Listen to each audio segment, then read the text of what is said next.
Remember me as you walk by, as you are now.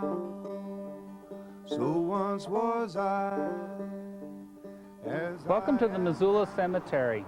The Missoula Cemetery was established in 1884 by W.H. Wheeler. He surveyed at that time. I am the director of the cemetery, Doug Waters, and would like to share a lot of information about your cemetery, the Citizens of Missoula Cemetery. After it was platted in 1884, he sold it to 4 different partners that were interested in developing it into a full-fledged cemetery. Their names were Judge Frank Woody, Mr. Dickinson, T.C. Marshall, and Dr. Colin. They kept the cemetery until, about 1890 or so, and then they also took in 2 more partners that were F.C. Warden and A.B. Hammond. After these people owned the cemetery for a few years, they turned it over to the city of Missoula, January 21st, 1901. At that time then, the first cemetery board was established, and the first chairman of the board was Mrs. Warden. And that's very unusual because at that time women weren't chairmen of boards or anything like that, so that's kind of an honor for the wardens to have that. We'll be going from here down to the original entrance, which was built in 1905. Must be prepared for This is the original entrance to the Missoula Cemetery, and it was established in 1905. And all the citizens of Missoula would come out here in wagon trains and horses, and this is the entrance they go through. It has historical significance, and we're hoping in the future to have a bronze plaque to discuss how important this entrance was. The entrance, as you can see, has had some problems where cars have hit it in the past, but it has been put back together and it's still in good shape. So since 1905 to 2001, it's lasted fairly well. As we move through the original entrance, we're moving down into the old part of the cemetery where the pioneers of Missoula were buried. And follow me.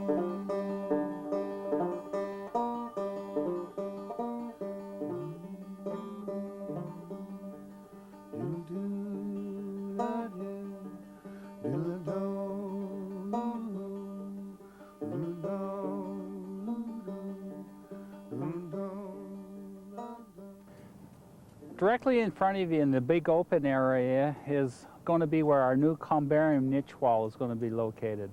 The reason that's going to be located here is that in the old section there are no more graves available, and many people have asked to be buried in this section along with people like the Greenos and the Bonners and that.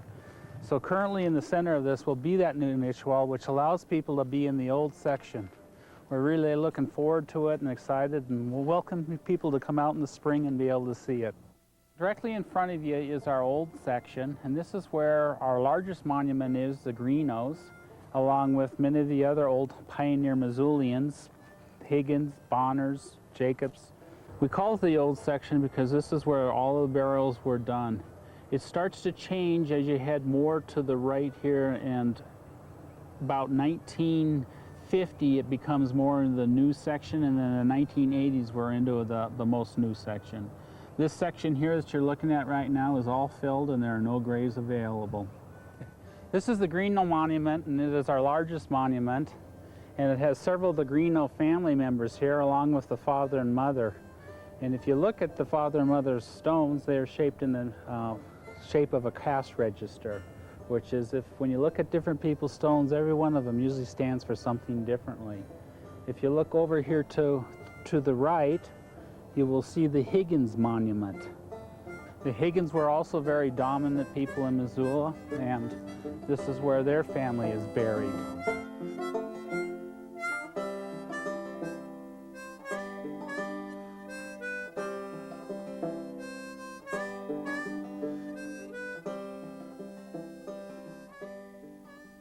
This is the Bonner stone, and as you can see, it is quite a significant stone here. It has a lot of intricate detail. And the more detail and more stone and nut cuts and crannies you have on it, the more expensive it has. This stone today would be worth thousands and thousands of dollars to have it made. And That's one of the reasons many people don't do it. But as you can see, here it is. It's been here for, 75, 80 years, and it's still going to be here 1,000 years from now.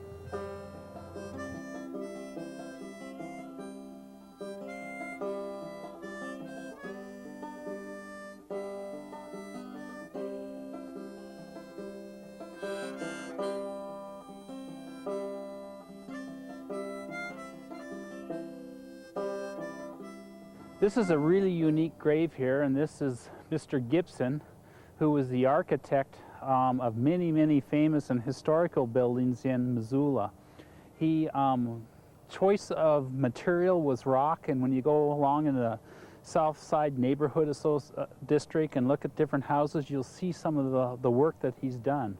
Well, this is his major monument stone here, with then his wife and his stone here. The unique thing about him is nobody knows for sure where he found these kind of stones, and two little headstones that match with the big stone. Very, very interesting. Here lies Charlotte. This is Mary Gleamstone, and she was original Madam of Missoula, and many of her patrons were railroad workers. So when she died, her wish was to have the largest party in Missoula, which she did, and then to have a stone, or I call it a monument, made of her with her name on it. And it is facing the railroad tracks so that she can wave at all the railroad workers as they go by. She was quite a colorful character to Missoula and added quite a bit of fun and partying to a lot of people's lives.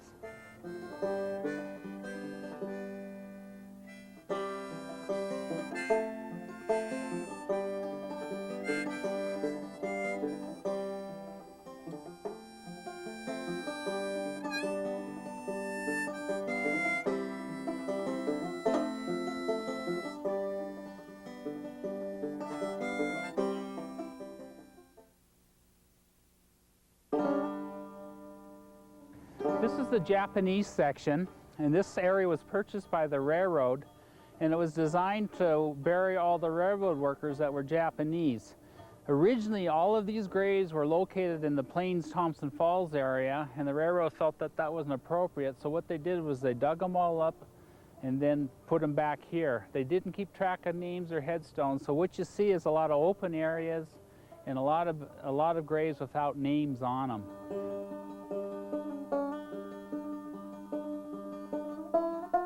But some of the ones we do have names on there have been families that have come from Japan and actually found family members here. So for them, it was pretty exciting to finally have closure on some of their family burials.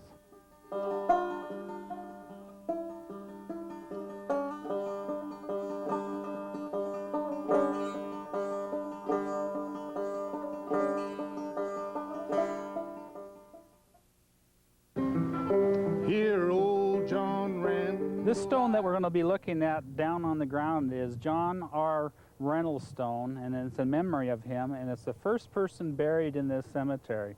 What's unusual and interesting about this stone is there's no birth date and there's no death date. So we don't have a real exact record when it was buried here, but it supposedly it is the first stone put in the cemetery with the person, John Reynolds. So it's kind of an interesting piece of history with the cemetery. He still would be alive, but he died January 5 in 1885. This stone here is interesting. I call it stone, but it isn't really a stone. It's a metal one. It's the only metal marker we have. Now, if you go to Butte, Montana, you'll see many of these around, but in this cemetery, this is the only metal one, and it was installed here in September of 1886, so it was like 2 years after the cemetery was began development of. It's very, very unusual and quite pretty, and it's lasted over 115 years.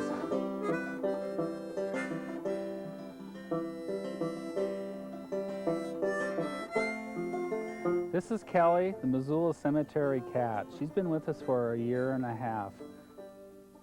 She provides all kinds of joy and entertainment to our families that come out here, especially the elderly. They truly love this cat, and it's quite a part of our cemetery.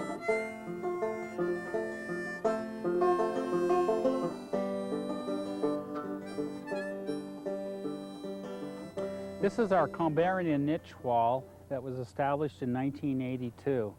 The three walls you have in front of you are actually bronze faced, and the one behind it is granite faced. This wall has proved to be very popular with people, and currently we only have 9 spaces left. That's why the Cemetery Board of Trustees has made the commitment to build a new Combarium niche wall down in the old section where I showed you previously with the Greenos and the Bonners and that.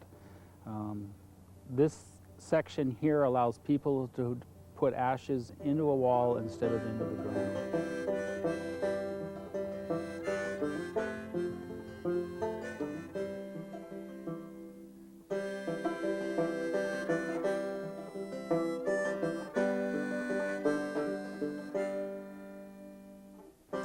What you're going to be looking at in the future and down the road is called the Avenue of the Flags.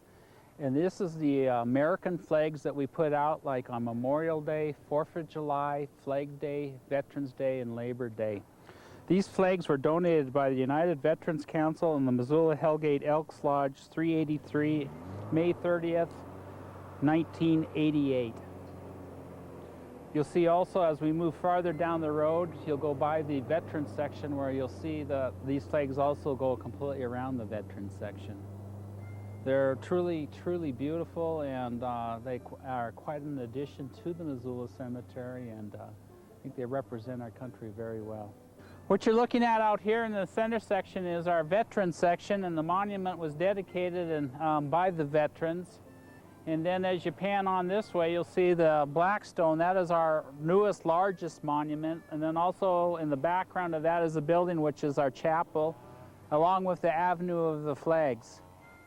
This is quite a beautiful area, and for the veterans, they're very excited about having this kind of a thing in our cemetery.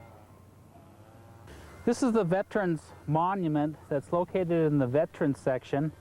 It was dedicated and helped pay for by the veterans, and the veterans are very proud of this area.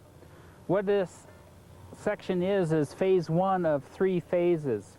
Phase 2 and phase 3 are going to be located to your right of this monument. Each one of these phases will have a new kind of monument built in dedication to the veterans.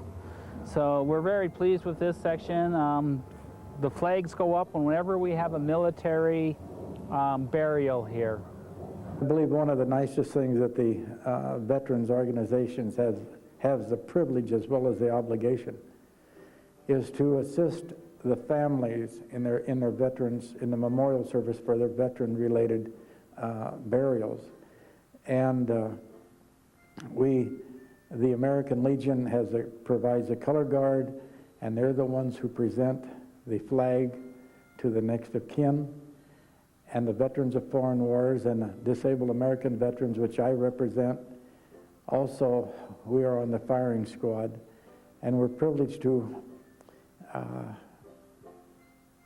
fire the volleys, 3 volleys, and we will, sometimes we do not have 21 fires, but we have a minimum of 10 to 12. So it represents.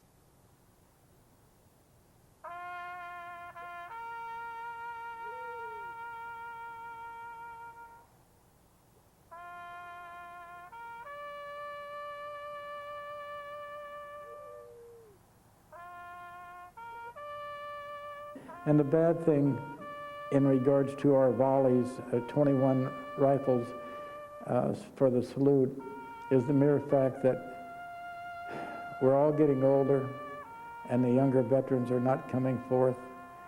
And so sometimes I cannot muster 7 people for the firing squad, but those that are here are totally dedicated, and we're here as much as we can be. Other than for emergency situations elsewhere. Let's see, we'll get over there. I don't know which way is left or right. We'll put what?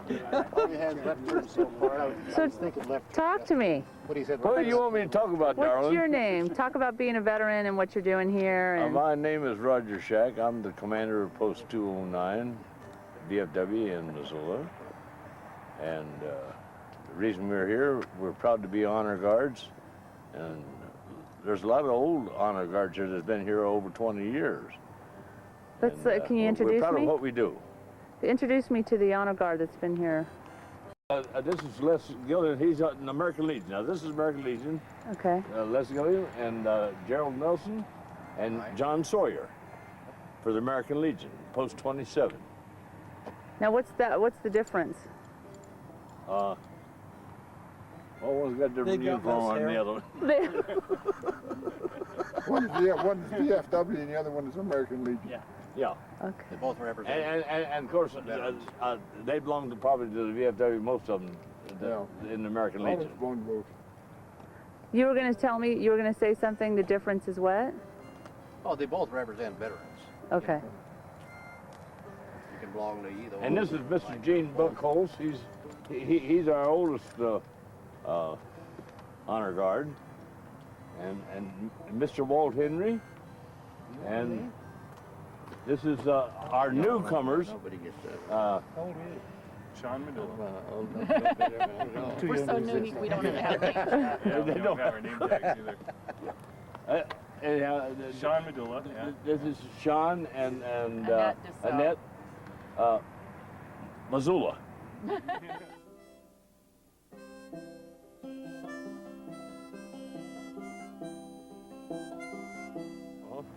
And this is Mr. George Terror. All right. So how many times have you done this? Everybody has? Oh, In 3 years, we done it 110 times. If that'll tell you anything. At one We do it cemetery. when the people ask us to come out to do this for us. We do it. So This is our second one this week. We had one yesterday and this one today. And I think our record is 4 in 1 week, if I'm not mistaken, isn't it? something like that. Well, we had And then we may go for as much as 3-4 weeks without any. But so it's to our point in life where the World War II veterans are starting to pass away, and it's starting to. You only do it for World War II veterans? What if oh no, any all veteran. veterans. All veterans, Okay. all veterans who have an honorable discharge. Okay, but so what happens when it's a regular soldier that's in service right now that wants to be buried at home?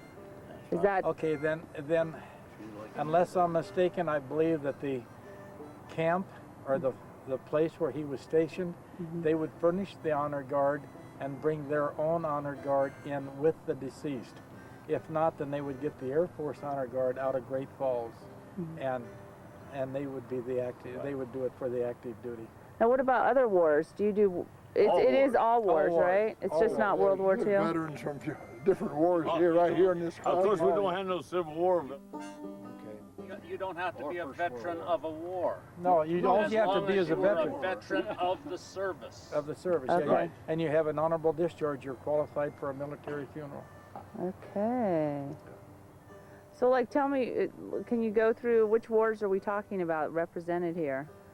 World War II? World War II? Korean War. World War I'm II and Korean Korea. War. and Korea. World War II. Korea. World War II.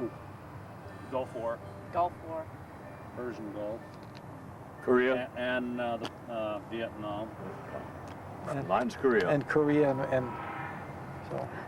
Do you guys know how many veterans are in Missoula, the area? There's a lot of them. I think we lost I seen count. a figure not too long ago. Two, right? yeah, what was We'd it? have to look at the rosters from Was both it sides of all the Yeah, it outfits. was over 8,000, wasn't it? I Here. think it's close to Missoula's 10,000 right Missoula's now. got Yeah, the 8 to highest 10,000 number of is best of my retired knowledge. military of the whole state. That's from all veterans, from the Vietnam up to the present war, World War II and back. Well, thanks, you guys. This was good.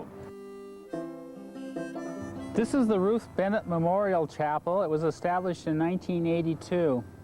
It was dedicated to Ruth Bennett because she was a long-term board member of the Cemetery Board of Trustees. She put a lot of years and hard energy into the cemetery. Currently, her husband fulfilled her spot on the board and is serving her term out and has continued in future terms. The chapel is available to the public free, You can have services here, memorial services. It's also at times in the winter used when there's a heavy snowstorm or it's really cold. You can go into the chapel, have your memorial service where it's heated and then not be out in the cold. So this flower bed too has been dedicated to Ruth Bennett. It was established last year and has several types of flowers in it, including many roses that were purchased through the Missoula Rose Society.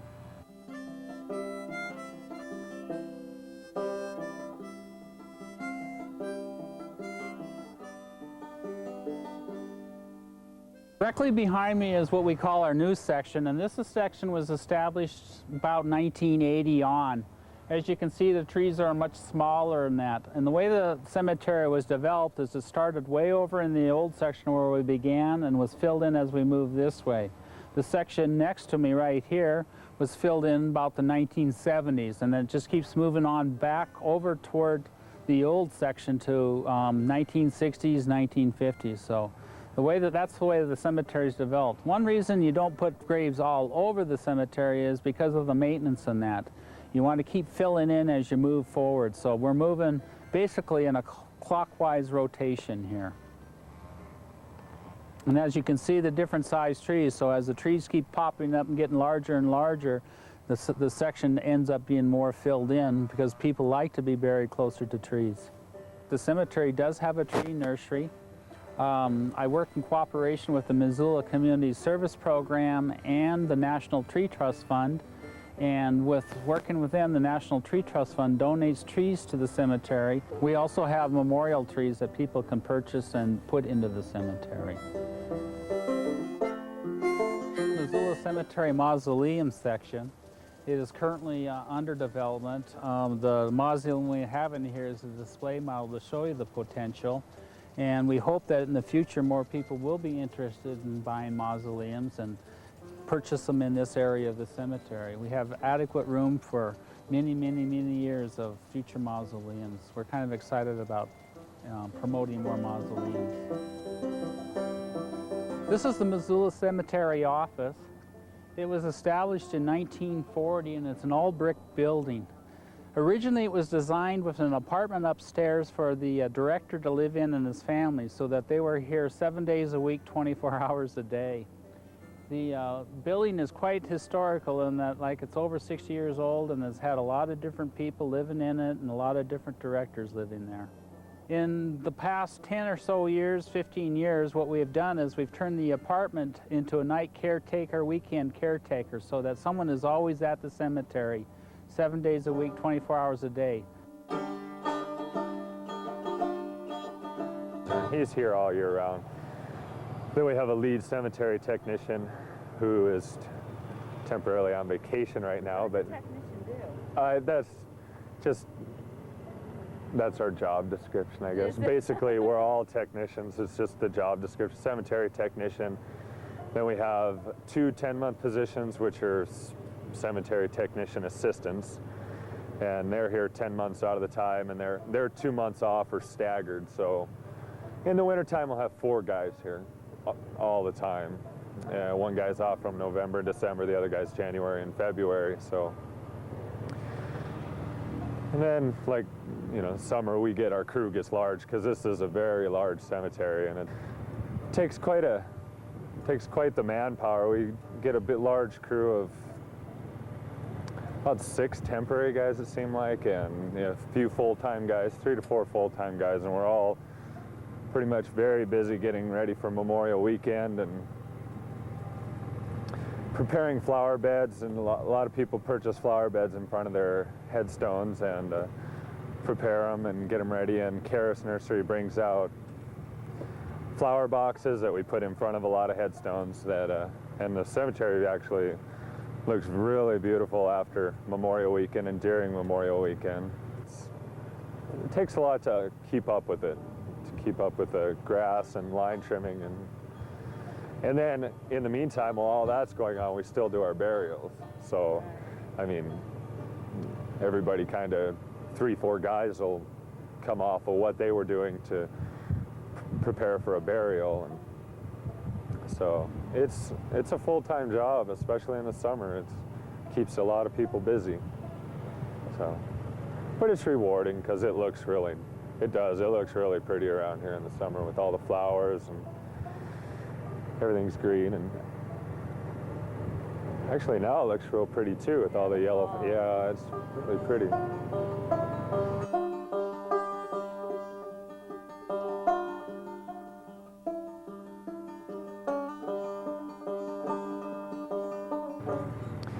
Then after Memorial Weekend, we just keep maintaining the cemetery, which involves basically line trimming, mowing, cleaning up a lot of the flowers that die after Memorial Weekend, and it's pretty basic taking care of, you know, all of this area. Usually we have 3 mowers, pretty much full time, and then we have had about 3 or 4 line trimmers full time, just every day going, and it's all you can do to really keep up with the cemetery. And then we have one guy who's almost full-time irrigation. He goes around all day and like stand pipes, like approximately running down. There's all those white stand pipes, just changing water irrigation heads down everything and trying to keep the cemetery green so it doesn't dry up in the summertime. It's a pretty big process there. The irrigation heads, we tap a irrigation head into the top of all the standpipes around here. And it's a guy just basically spends the whole day doing that, just moving heads, changing heads, and watering all different areas of the cemetery. And we do a lot of shrub removal and trimming all the brush and all the bushes and hedges, and it takes a long time. And of course, after Memorial Weekend, we recycle a lot of the flowers. We put a lot of the flowers into flower beds that we have in areas of the cemetery, so as like the children's section, which is up here. We have a flower bed in there. Up by our niche wall by the main office, we have another flower bed, and by the chapel we have a flower bed, and recycle a lot of the flowers so it looks real pretty. The flower beds look real nice. Be adding in more flower beds next spring. A big project we have down in an area down below that call it Circle Square, but it's an intersection down below. We'll be putting in a new columbarium and putting in some flower beds around there. So, and then we Talk about the leaf blowing. Oh, yeah. Talk about the leaves. And then now, of course, where we're at is into the leaf blowing stage, and that's quite the process. All these leaves this was just all cleared off last Friday. We go through it in phases, probably 2-3 phases. We have about four guys on leaf blowers, and we just push it all out into the roads here. And like I said, Friday this was cleared off and it just fell again. We'll have to do it over and just recycle and keep doing it until there's no more leaves. We come along with a vacuum truck and a vac-all truck and suck up all the leaves off of the road, and it's quite the process. It's taken us a while, but we're coming to a close, even though it doesn't look like. The leaves haven't all fallen yet. They're still hanging on, so we're putting up it's been a long process, but our crew is now, all the summertime help is gone, so we're down to just a few employees left, so it's kind of slower now. Well, what I find interesting about working in the cemetery is daily, it's always something different. You do different projects every day, you know, and some days you'll be like mowing and then working in the shop, equipment repair, running the backhoe. We have front end loader, graders, you know, and you do a lot of different stuff out here, and it makes it interesting and not so monotonous day to day. So, what's your favorite headstone? Favorite headstone? Well, I've always kind of we have a stone here that's the Griswolds, which is kind of interesting. I mean, it's just kind of a funny stone. And we actually have a few George Steinbrenners out here. So I don't have no relation to owning the Yankees or anything, but running the Yankees, but I have a few of them. And I'm sure Wayne Nance is buried out here. It's definitely an interesting stone there. But of course, and then we have the Greeno stone, which is our largest stone out on the cemetery. That's a pretty interesting headstone. It's 6.5 feet tall, probably, and huge. They got pretty creative with some of the older headstones, like the one you've seen up there in the books. There was one headstone up here that, I don't know, I noticed a lot of people when they work here, the first thing they do is like all the temps that we get, temporary workers in the summertime. They come out here and a lot of things, they like to read all the headstones and all the names and dates. And oh, I've done the same thing. And I just kind of got into a thing of looking for the oldest date out here. And so far, the oldest one that I could find was this one right here. And I believe the guy was born in, I think it was Which one is it? right there, Schreiber. Can you get out and walk? Or?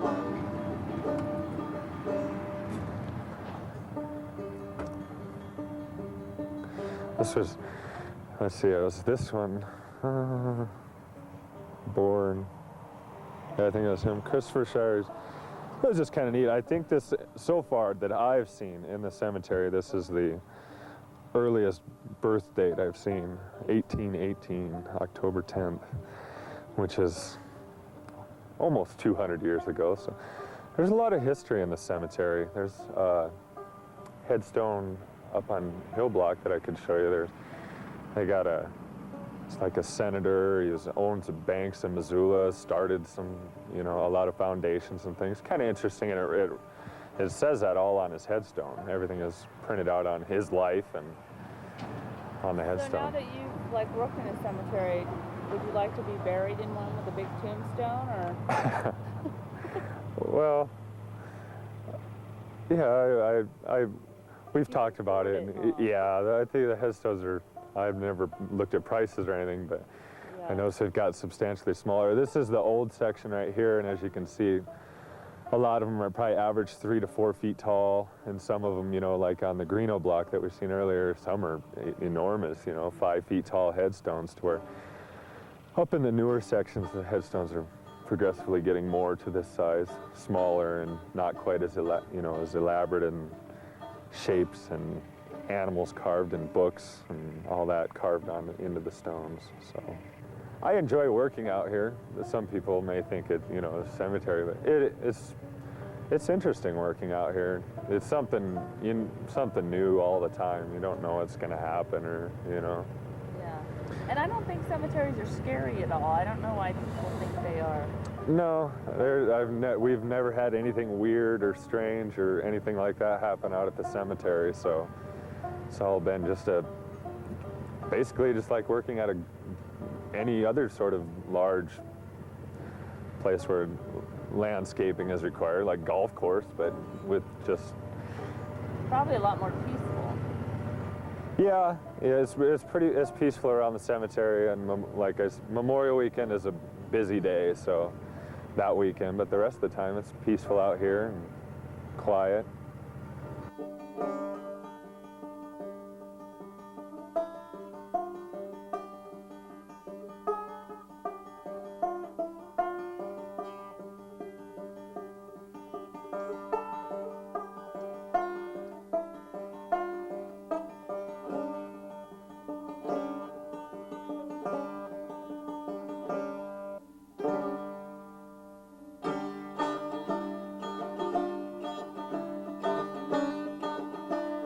My name is Sherry Fraser, and I'm chairman of the cemetery board, and I've been asked to talk to you about why I got on the board in the first place and tell you a little bit about what the board does. I retired a few years ago, and my husband noticed an ad in the paper for an opening, and he told me, because of my connections out here, having grown up kind of in this little section, the Marshall section of the cemetery, that it would be kind of a fun thing for me to do, because I'm interested in preserving the history of Missoula, and I feel that the cemetery is the perfect example of Missoula history. The streets names came from the people who are here, and it's a community out here, And all of the good and the bad and that sort of thing are represented in this cemetery. I also wanted to do this because I wanted it to feel like a good place to come. I was unfortunate enough to have a lot of deaths in my family as a child, but when we came out here, it was always something that was pleasant and not a very sorrowful thing, except for the particular times when we had to go through the funerals. But I would come out and speak to my family members when I felt badly, and always left feeling very good. And it's beautiful out here. All 4 seasons are gorgeous, and the staff here does an excellent job in maintaining the grounds and making it a pleasant place to come. My family, as I said, are the Marshalls. The first board of directors was from the 1800s, and my Uncle Tom Marshall, and I can't remember whether he's great or just great, Uncle Tom Marshall was one of the first board members, and that also inspired me to put my name in. The family that I have behind me represents the Marshalls, the Reeves, the Thrale-Kills, the Reardons, the Stewarts, and every year I come out and decorate the graves and try and make our little section look good. As I said before, my great uncle Tom Marshall was one of the first board members for the Missoula Cemetery. My grandfather, who was Benjamin Franklin Thrale-Kill, was the first state dairy commissioner in Missoula, or in Montana, and we couldn't have butter.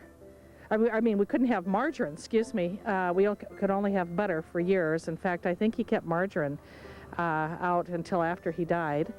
My Uncle Frank was just pictured in the Missoulian when they did the thing on Mike Mansfield. They had a picture of Senator Mansfield in Burma during World War II with some Montana soldiers, and one of the soldiers was my Uncle Frank, who was killed in Burma and is now buried in the Punch Bowl, but we have a stone here for him to remember him by. My grandmother came out to Montana in a covered wagon in the 1800s from Kentucky, and her father was Judge Reeves, who I was told had a wooden leg and enjoyed a nip or two, and I don't know a lot about him because he died before I was born, but my grandmother was a hoot. She fell and broke her hip when she was, I think, in her 30s or 40s, I'm not sure, and the pin was so terrible that she had it taken out, so she had a floating hip and was on crutches for the rest of her life, and she vacuumed and baked bread and did everything just as if she had the 2 good legs. She was a marvel. Which one's her? She's right here. And then my grandfather, that's the state dairy commissioner. And they have this stone here that tells all about them. And these are my great-grandparents that are here. And then my grandparents are on the other side. My mother had Kay's Dress Shop in Missoula. That was an early thing after my father had died. My father was born and raised in Bonner, and he had the Conoco bulk plant and several gas stations and stuff. And they lived in Missoula, and my sister is here, and her name is Marshall, after the family ancestry, and she died at 8 years old, so she didn't get to go very far. I think back, you know, in the early stages of the cemetery, families could buy, you know, a huge plot to do their family in, which is, I think, what happened with the Marshalls and the Reeves and the Thrale-Kills. They all got in here together, and so that they were able to. We do have some more over here to use for my mother's generation and mine, and, well, whomever would like to use them. They put them all in my name because I'm the one that lives in Missoula, so I'm kind of the keeper of the flame. I think nowadays it's a little more difficult if you haven't planned ahead for something like that. You can get scattered. I think probably the only way you could do it is to do it on the outer edges at this point, and in the newer sections if you want to get a plot all together, a section all together for your family. There's not enough room, I don't think, now if you went back and found your grandparents for you to be buried right around them. There may be some spaces, but it's not generally the rule that there is a lot of room around each of the graves in the older sections. But it's not a bad idea to do. I think it's nice having everyone here together with my family. It certainly makes it easier on Memorial Day when you go out to put flowers on, that you're not driving everywhere and searching, because I can come out here and do my little section. One of the things that the cemetery offers, which I really, really like, is they will dig up in front, and you can kind of see in front of these graves a little section where you can come out and plant your own flowers so that they last the whole time rather than just bringing flowers out for a certain period. And I kind of like that idea because then you have a whole season of flowers rather than just a particular occasion like the Memorial Day or a birthday or a date of death or something like that where you would normally be coming out. And I like the fact that they're real flowers rather than the plastic ones and that sort of thing, to have it last through the whole time. I think it's really quite pretty. And then you can choose the flowers. My mother loved red geraniums, and so I make sure that there's red geraniums out here and that kind of thing. So I think that's an asset that we have out here that's really nice. And the groundspeople are very careful about making sure that they don't mow over your flowers and things like that, and they're tended very nicely. Trying to think, my family, as I say, is represented here, but one of the reasons I got so interested is because if you look around, right next to them is Woody, that Woody Street was named for, and that's a founding father. We do have a Marshall Street in Missoula that was named after our family, and but they're all over. If you just walk through here, you have the history of Missoula, and there's McClay over there, the Woodies, as I say, the Marshalls, the Beckwiths, the Higgins. They're all here, and if you wander through, you're able to find it and see the history of Missoula.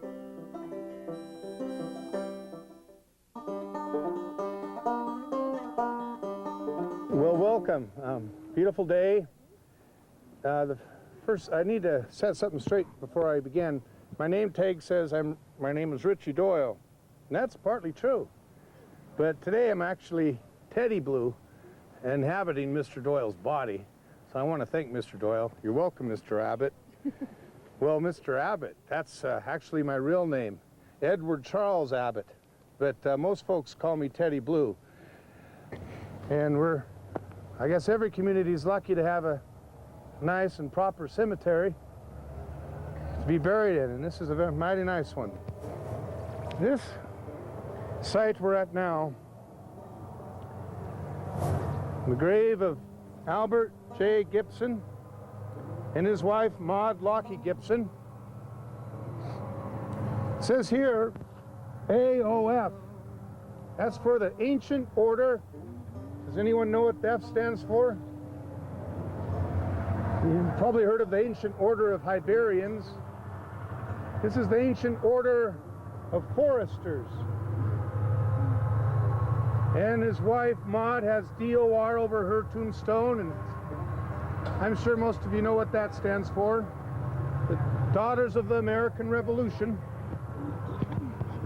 When Edgar Paxson was about 10 years old, he was living in Upper New York State. His family were Quakers, and they had moved from Pennsylvania. And his father was in the 67th volunteer for the Revolutionary War, and young Edgar went as the drummer boy. So that was his first duty, serving our country. Can you imagine, 10 years old, and he was marching down there? I'm Tommy Lou Worden, and I was married to one of Francis Worden's youngest grandchildren, H.O. Bill Worden, who passed away in 1995. Francis Worden came from Troy, New York, originally from Marlborough, Vermont, and his parents sent him down to Troy to apprentice under his uncle Lyman Powers, who had a store there on the Hudson River. And he was 14 when he went to Troy, and at 18 he borrowed $300, and I assume went on the Hudson River down to New York and then around the Cape up to San Francisco. It was right at the time of the gold rush in San Francisco, the beginning of that. And he tried his hand at the gold rush, but that was not his thing. He was really a merchant, and so he sold goods to the miners and that type of thing. Eventually, migrating to the north to Walla Walla, Washington, in the Washington Territory. And at that time, he was called he belonged to the Oregon Militia, and he was called in for an Indian uprising. And it is there that he met Christopher Higgins. Now, Mr. Higgins had been the commissary man for the Mullen Exposition when they laid out the railroad across this northern part of our country. And so I always like to say that they probably were sitting around the campfire one night, and Higgins said to Worden, "I know a great place to set up a trading post. 5 valleys filter into it. The railroad's going to go through there." And he said, "Frank, it's just a great place to go." So after the Indians were settled down, Mr. Worden went back to Walla Walla and moved the safe up, which is still in his house on Pine Street, 328 East Pine. And they started their store at Hellgate. And this is what the Hellgate store looked like. And here's Mr. Higgins and Mr. Worden. One of the questions that comes up is, do we have enough room for future expansion? Currently, what we have under development is 40 acres under turf, trees, with 4 miles of road in the cemetery. For future development, we have another 40 acres. So the cemetery has been well set up by the Cemetery Board of Trustees in past years to take care of future growth. Platted and under irrigation and turf right now, we have enough room for 150 years of traditional graves, not counting the 30 or so acres that are undeveloped. So as far as anyone worrying about this cemetery ever running out of land, that will not happen for hundreds and hundreds of years. Well, I'd like to take this time to thank you for allowing me to share the Missoula Cemetery with you. As you can see, it is an incredible resource to Missoula. It is the Missoula Citizen Cemetery, not only the citizens of Missoula, but Missoula County residents. I more than welcome you to come out to the cemetery, see what we have to offer in services, and hopefully that you'll like what we have and will purchase graves here. This is your cemetery. It's a cemetery that's been cared for by the city over 100 years and will be into the future. So please, you're more than welcome to come out, check things out, and feel free to talk to any of the staff. Thank you very much.